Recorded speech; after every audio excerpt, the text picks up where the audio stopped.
Dear children, I am Ritu Vinayak, PGT Commerce from Kendriya Vidyalaya, Bhilwara.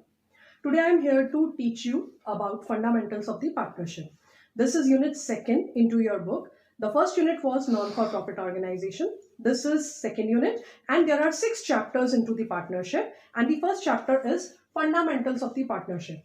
Students, you have already gone through the theory of the partnership into class 11th business studies. You have gone through the definition where you know that if it is a single person, it is a sole proprietorship business. But once there are 2 or more persons, it becomes a partnership. You are very clear about it. Then you know there is an agreement among the partners, and that is called as a partnership deed once it is in written. That you also know, and why to make written, just to avoid the conflicts. That is again clear to you all. Why registration is compulsory, that has already been given. So you have gone through the complete theory, the types of the partner, the active partner, the dormant partner, nominal partner, minor partner, and many more. But here in accountancy, we are going to learn the accounting treatment, how we are going to make the accounts. Let us first be very clear. Once we were doing the sole proprietorship accounting into the last year class 11th, we have started with the journal, then we have prepared the ledger, then trial balance, trading account, P&L account, and balance sheet. We are very much familiar to all of them. That was the financial statements of a sole proprietorship. But today we are here to go for the partnership, and what accounts are going to be added more into this sequence that we are going to learn. But before starting the partnership, let us go through the definition of the partnership according to the Partnership Act 1932. It is there on the board. Let us go through it. I have written, according to the Partnership Act 1932, Section 4A, it is a relation between 2 or more persons. First of all, let us know, because we know that the paper contains MCQ also and very short answer type questions also. So we must be knowing that the Partnership Act is 1932 and the definition is given under Section 4A.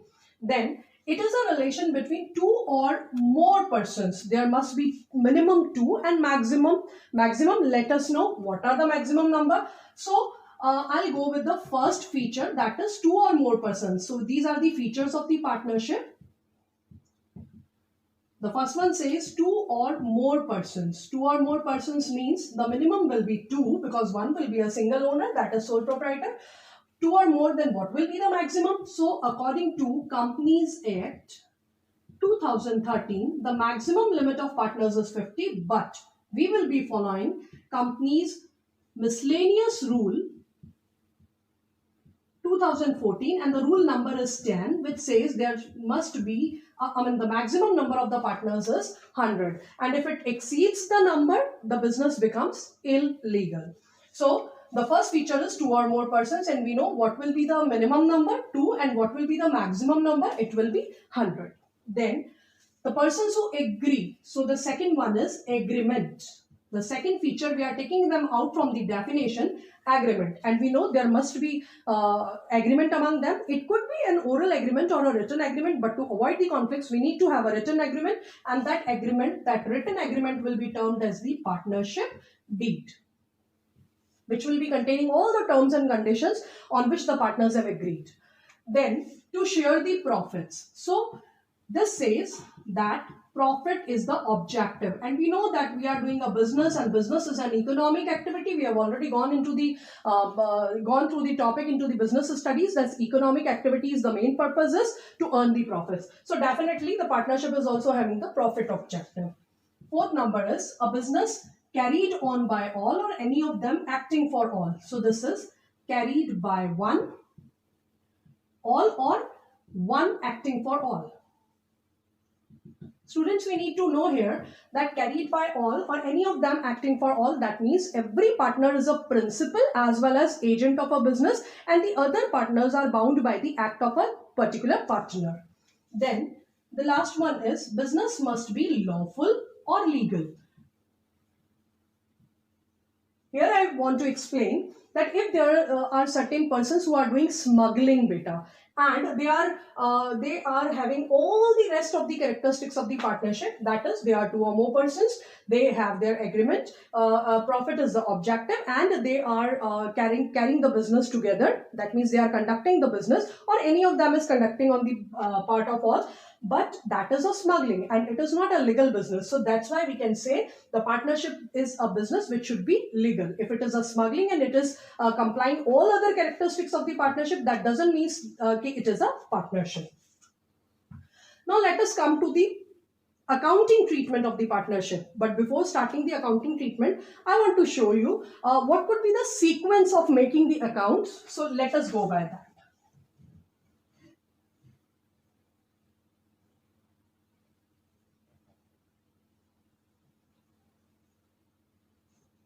एक बार पुराने से चलते हैं, क्योंकि आपको जितना remind है, we'll start from that.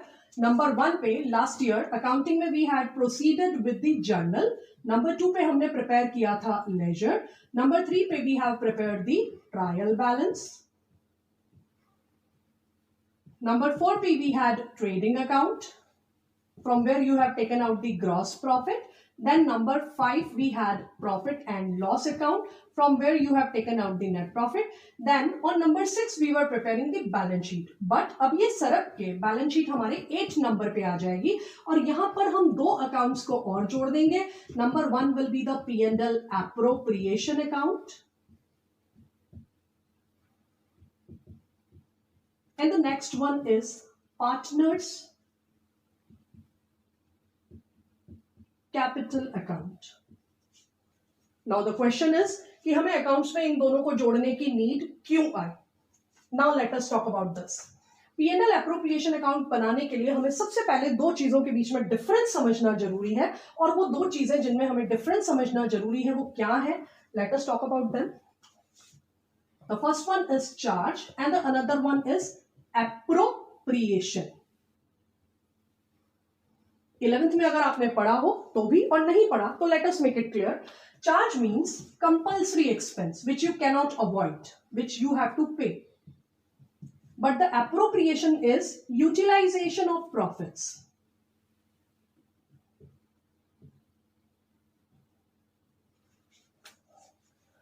Charge is compulsory expense, appropriation is utilization of profit. That means इन दोनों के बीच में जो चीज आती है वो है net profit.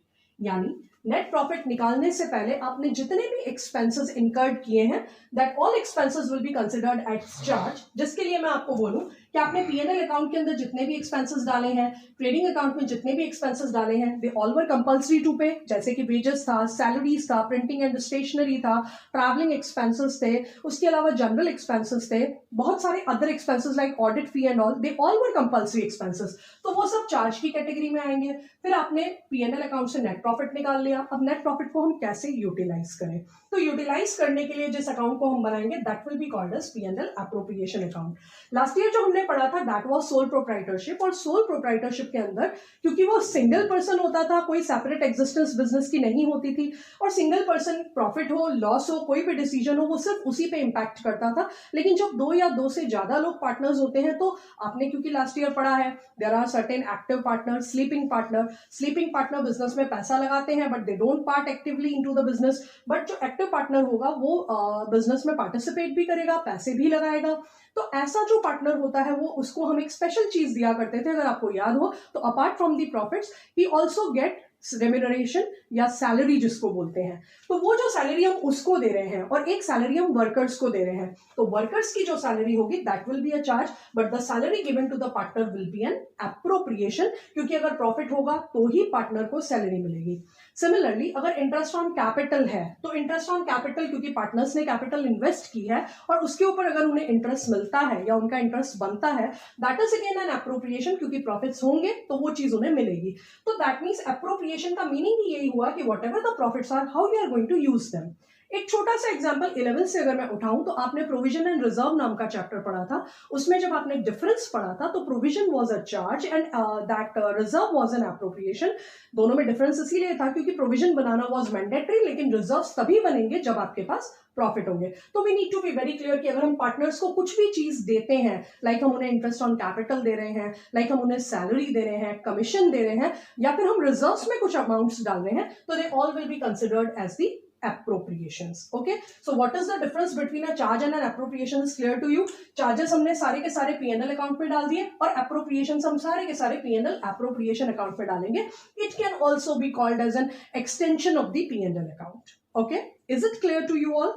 Now moving further, अब चार्ज में हमने नॉर्मल एक्सपेंसेस जो ट्रेडिंग और पीएनएल अकाउंट के अंदर पढ़े थे वो तो हमें क्लियर है, लेकिन पार्टनर से रिलेटेड भी कुछ चीजें हो सकती हैं जो चार्ज में कंसिडर हो सकती हैं। जैसे I take one example, that is interest on loan given by partner.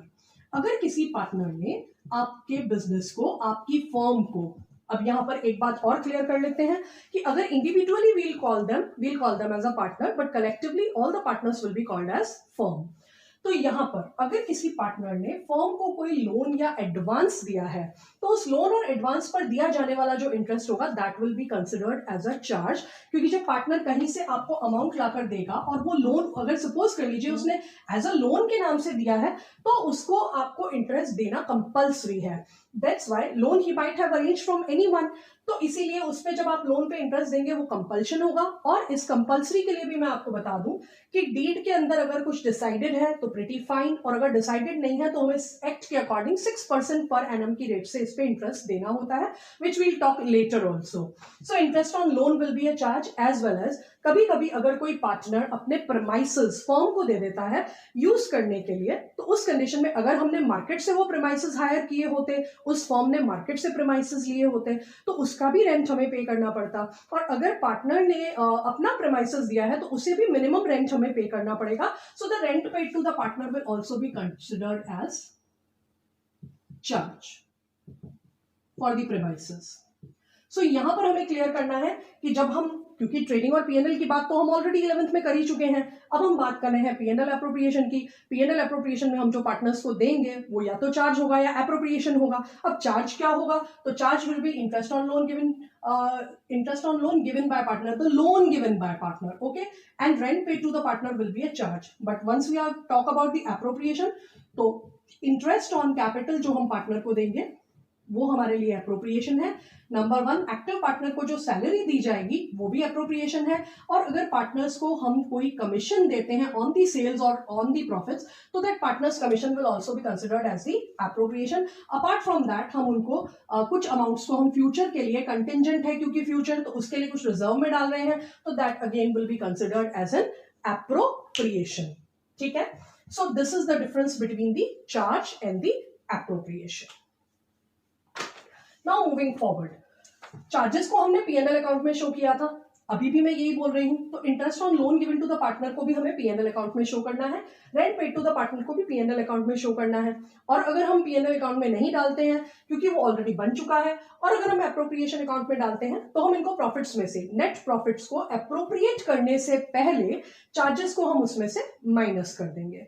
तो अब हमें ये बात समझ आ गई कि अभी तक हम ट्रेडिंग और पीएनएल तो बनाते ही थे, लेकिन पार्टनरशिप के अंदर हमें उन जो भी प्रॉफिट्स हमने पीएनएल अकाउंट से अर्न किए हैं उनको कैसे यूटिलाइज करना है, उनको कैसे यूज करना है, उस यूटिलाइजेशन को हम शो करेंगे अप्रोप्रिएशन अकाउंट में।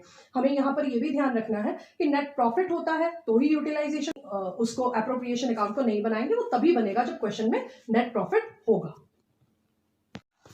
So these were the charges and appropriation. Now let us move how the P&L appropriation account is going to be prepared.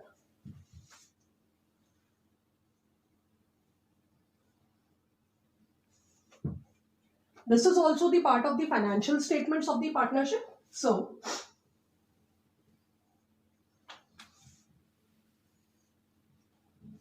we'll write P&L appropriation account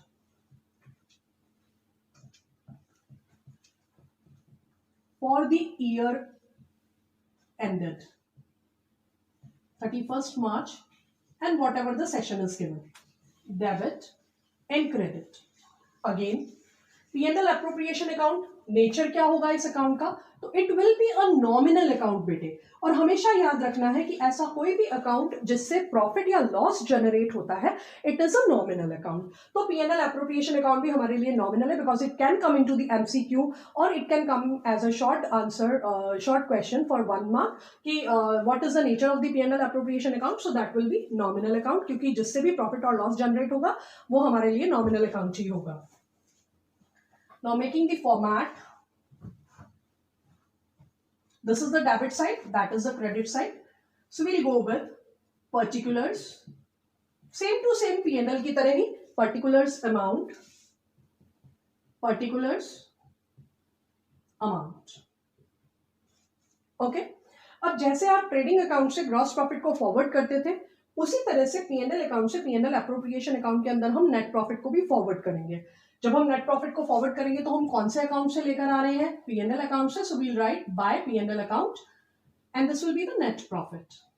और इसे हमें अंदर ही लिखना है। मैंने इसे अंदर इसलिए लिखा है क्योंकि P&L अकाउंट ऑलरेडी बन चुका है, और अगर हमें interest on loan to the partner दिया हुआ है तो that will be a charge. तो चार्ज को तो हमें P&L में डालना चाहिए था, या तो हम फिर से जाके P&L अकाउंट को प्रिपेयर करें, और अगर हम उसे वहां से प्रिपेयर नहीं करते तो एप्रोप्रिएशन करने से पहले हम चार्जेस को प्रॉफिट से माइनस कर सकते हैं। इसलिए मैं यहां से इसको इंटरेस्ट ऑन लोन को माइनस कर सकती हूँ। इवन जो आपको मैंने सेकेंड नंबर पे बोला rent paid to the partner, वो भी मैं यहाँ से माइनस कर सकती हूँ।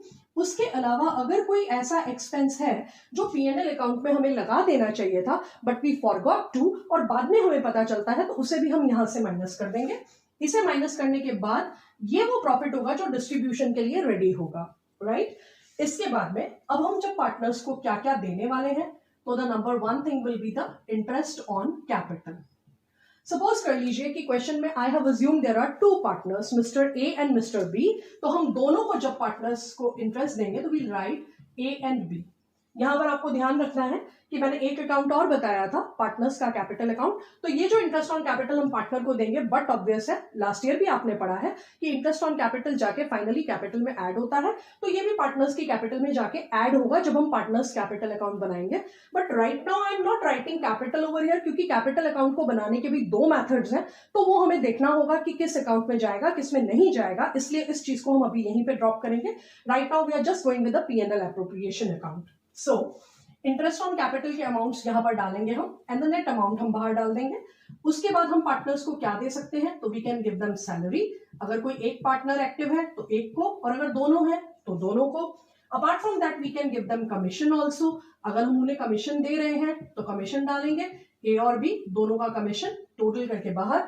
फ्यूचर के लिए अगर हम कुछ रिजर्व रखना चाहते हैं तो यहां पर हम डाल देंगे रिजर्व, और क्योंकि ये हमें फ्यूचर के लिए रखना है तो बट ऑब्वियस है कि ये पार्टनर्स में डिस्ट्रीब्यूट नहीं होगा। जब हम पार्टनर्स को ये सारी चीजें देंगे तो बट ऑब्वियस है हम उनसे इंटरेस्ट ऑन ड्राइंग्स भी लेंगे। तो जब हम उनसे इंटरेस्ट ऑन ड्राइंग्स लेंगे तो we'll write interest on drawings on the credit side, because that will be an income for the business. Business का रेवेन्यू है, पार्टनर का एक्सपेंस है, ये पार्टनर के लिए इनकम्स है, रेवेन्यूज है, और बिजनेस के लिए एक्सपेंस है, ठीक है। सो इंटरेस्ट ऑन ड्राइंग्स ए और बी दोनों का यहां पर हम डाल देंगे। Now the most important thing, जब हम अकाउंट को इक्वल करेंगे तो हमें बैलेंस निकालना होगा। जब हम बैलेंस निकालेंगे तो बट ऑब्वियस है कि ये साइड एक्सीड करेगी और हमारा यहाँ पर डिविजिबल प्रॉफिट आएगा। ये वो प्रॉफिट होगा जो हमें पार्टनर्स के बीच में डिस्ट्रीब्यूट करना है। This will be the balancing figure which we are suppose to find out. और ये कैसे निकालेंगे? क्रेडिट साइड को एड अप करके उसमें से डेबिट साइड के सभी आइटम्स को हम सब्ट्रैक्ट करेंगे और फिर बैलेंस निकाल लेंगे। लेजर अकाउंट बैलेंस करना आपको आता है, द सेम प्रोसीजर हम यहाँ पर डिविजिबल प्रॉफिट निकालेंगे। Now again one thing click into the mind, क्या डिविजिबल लॉस भी आ सकता है? बिल्कुल आ सकता है, लेकिन पहली बात, अगर क्वेश्चन में कुछ चीज मेंशन नहीं किया हुआ है तो हमें यह मानना है कि हमारा एप्रोप्रिएशन उतना ही हो सकता है जितना कि प्रॉफिट अवेलेबल होगा। अगर हमारे पास प्रॉफिट ही नहीं है तो हम उससे ज्यादा एप्रोप्रिएट नहीं कर सकते। बट अगर क्वेश्चन में इन सभी एप्रोप्रिएशंस को चार्ज बोल दिया जाए, चार्ज मतलब देना कंपल्सरी है, तो उस सिचुएशन में there might be divisible loss. तब आप यहां पर डालेंगे divisible loss, but this will be in that situation, only a certain situation where all the appropriations are considered to be charges. Suppose if it is said interest on capital is a charge, that means आपको compulsorily देना है, और अगर आप compulsorily देते हैं तो ऐसा भी हो सकता है कि आपके प्रॉफिट को वो exceed कर जाए, और exceed करेगा तो divisible loss आ जाएगा। अदरवाइज अगर क्वेश्चन ने मेंशन नहीं किया है एज अ चार्ज तो हम उतना ही डिस्ट्रीब्यूशन करेंगे जितना कि प्रॉफिट अवेलेबल होगा। नाउ डिविजिबल लॉस, इसको भी हम ए और बी के अंदर डिस्ट्रीब्यूट कर देंगे और ये आपका P&L एप्रोप्रिएशन अकाउंट कंप्लीट हो जाएगा। नाउ ये जितनी भी चीजें हमने की हैं ये हमने किस बेसिस पे की हैं? तो मैंने आपको बताया पार्टनर्स के बीच में एग्रीमेंट होना चाहिए। एग्रीमेंट का मतलब उनके बीच में डीड होनी चाहिए, उनके बीच में कॉन्ट्रैक्ट होना चाहिए। अगर उनके बीच में कॉन्ट्रैक्ट है तो कॉन्ट्रैक्ट में अगर बोला है कि इंटरेस्ट ऑन कैपिटल 10% दे दीजिए ठीक है, 10% दे दो। तो अगर सपोज कर लीजिए ए ने 1 लाख की कैपिटल लगाई और 10% पर एनम इंटरेस्ट दे रखा है, तो 1 लाख का 10% विल बी 10,000। हम मिस्टर ए को 10,000 दे देंगे। मिस्टर बी ने 50,000 रुपीज लगाए, उनका कैपिटल इन्वेस्टमेंट 50,000 है, उस पर 10% इंटरेस्ट देना है, हम 5,000 दे देंगे। 10 और 5 मिलाकर 15,000 बाहर आ जाएगा। प्रॉफिट सपोज कर लीजिए आपको क्वेश्चन के अंदर 1 लाख दे रखे हैं, मैंने यहाँ पर नेट प्रॉफिट 1 लाख डाल दिया और चार्जेस नहीं है, ठीक है। उसके बाद सपोज कर लीजिए मिस्टर ए और बी दोनों ही एक्टिव पार्टनर हैं। मिस्टर ए को 2,000 पर मंथ सैलरी मिलती है और मिस्टर बी को 1,000 पर मंथ मिलती है। तो मिस्टर ए की सैलरी 2,000 पर मंथ से, क्योंकि हम ईयरली स्टेटमेंट बना रहे हैं, तो 12 से मल्टीप्लाई कर लीजिए, इनकी 24,000 आएगी और इनकी 12,000 आएगी। सेम विद द कमीशन, जैसा क्वेश्चन में बोला हुआ है वैसा कमीशन भी लगा लीजिए। आपको इनके बारे में कोई प्रॉफिट शेयरिंग रेशो भी दे रखा होगा, तो प्रॉफिट शेयरिंग रेशो के अंदर हम इस प्रॉफिट को भी डिस्ट्रीब्यूट कर देंगे, लेकिन हम वही करेंगे जो डीड ने हमें बोला है। बट अगर सपोज कर लीजिए डीड ना हो तो क्या करें?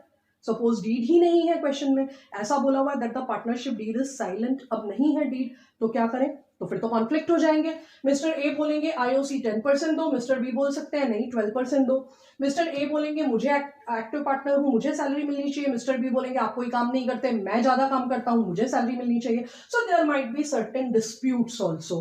तो इसीलिए जब पार्टनरशिप डीड नहीं होगी, और इवन प्रॉफिट शेयरिंग रेशो में भी प्रॉब्लम हो सकता है, ये बोलेंगे मुझे ज्यादा लेना है, दूसरा बोलेगा मुझे ज्यादा लेना है, तो इन सभी कॉन्फ्लिक्ट से बचने के लिए क्या किया जाए?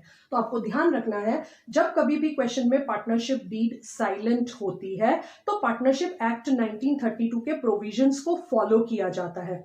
और जब हम उन प्रोविजंस को फॉलो करते हैं तो हम क्या करते हैं? तो हम आईओसी देते ही नहीं है, क्योंकि जिसमें झगड़ा है वो हमें करना ही नहीं।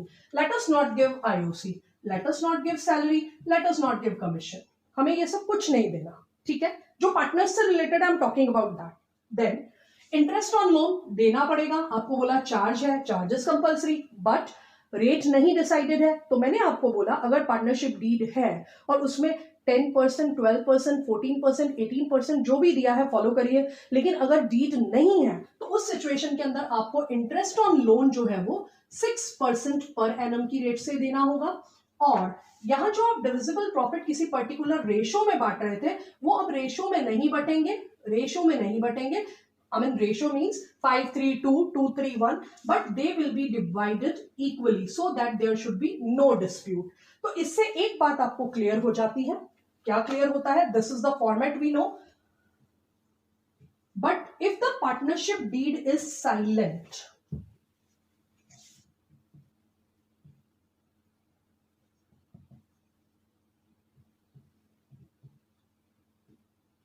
then provisions for Partnership Act 1932 will be followed. इसे आपको फॉलो करना है। So the number 1 will be no IOC, no salary, no commission, कुछ भी मत दीजिए पार्टनर को, क्योंकि अगर आप देंगे तो झगड़ा बनेगा, क्योंकि कुछ भी डिसाइडेड नहीं है। नंबर 2, अगर हम उन्हें कुछ देंगे नहीं तो पार्टनर से हमें कुछ लेना भी नहीं है, तो that means no IOD taken. Third number, interest on loan will carry 6% per annum. Deed है तो whatever the deed says, और डीड नहीं है तो फिर 6% पर एनम ही हमारी जो रेट होगी वो हमें इंटरेस्ट ऑन लोन पे देनी है, और वो भी इसलिए देनी है बिकॉज इट्स अ चार्ज। ध्यान रखिएगा, it is a charge. And fourth, profits and losses to be shared equally. So this is the basic thing which we have already done into the, the basic theory we have done into the 11, accounting treatment basic we have done today. और इसके आगे अब हम numericals को कैसे solve करेंगे, that will be into our next video. Thank you.